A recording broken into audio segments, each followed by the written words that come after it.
Assalamualaikum, Tuan Elfa, perwakilan Aceh Sumatera Kultur. Kamu tak mempuyung.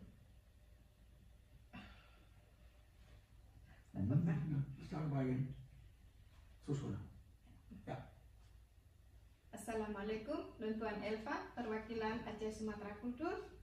Kamu tak mempuyung makanan drone di acara Festival Budaya dan Makanan Internasional Mbak Urohame tanggal 29 Agustus dimulai dari poh 10 sampai poh 22. Dari poh 17 drone dipajukan duri yang tersedia dari berbagai negara yang berbeda.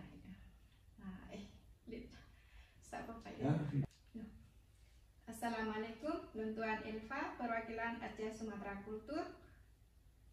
Kamu saat mempuyung makanan drone di acara budaya, festival budaya dan makanan internasional Mbak Urohame tanggal 29 Agustus yang mulai dari poh 10 sampai poh 22.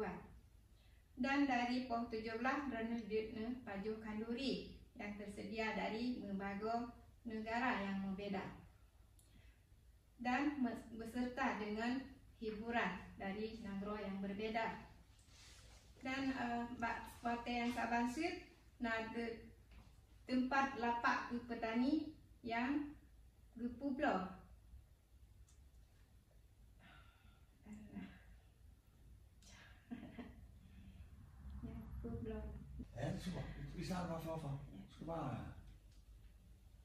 Assalamualaikum, Tuan Elfa, perwakilan dari Aceh Sumatera Kultur.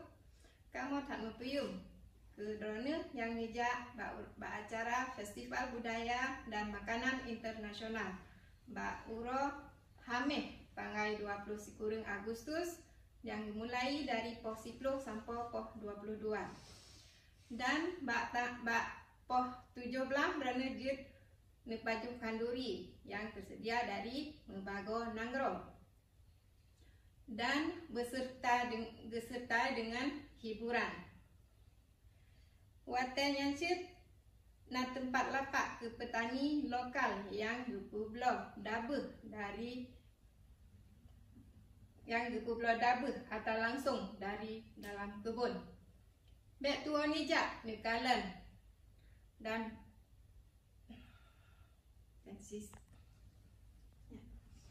Assalamualaikum, Tuan Elfa, perwakilan Aceh Sumatera Kultur.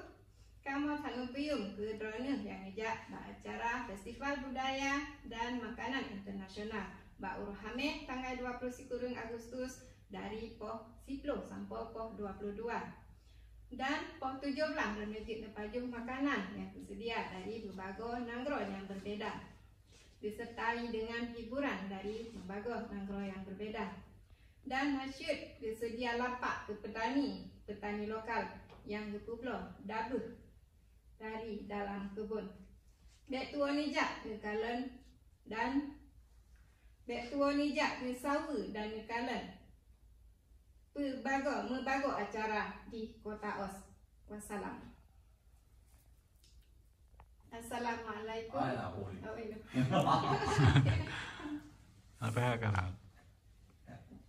Assalamualaikum, Tuan Elfa, perwakilan Aceh Sumatera Kultur. Kamu tak mempuyung makanan drone ni acara Festival Budaya dan Makanan Internasional Mbak Urohame tanggal 29 Agustus dari poh 10 sampai poh 22.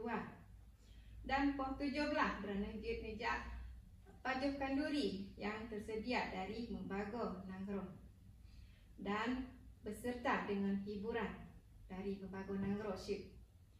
Tibanya syid tiba orang saban syid tiba wateng sab yang lain. Assalamualaikum, Tuan Elfa, perwakilan Aceh Sumatera Kultur. Kamu tak mempuyung makanan drone di Festival Budaya dan Makanan Internasional Mbak Urohame tanggal 29 Agustus dari poh 10 sampai poh 22. Mulai poh 17 drone pajuh makanan dari berbagai negara yang berbeda. Mbak wateng yang syid beserta dengan hiburan. Dan nasyid tempat buat lapak ke petani dari lokal yang ke Pueblo Dabut atau langsung dari Lamblang. Mek tuan hijab ne sawu dan ne kalan membago acara di Kota Os. Wassalam. So.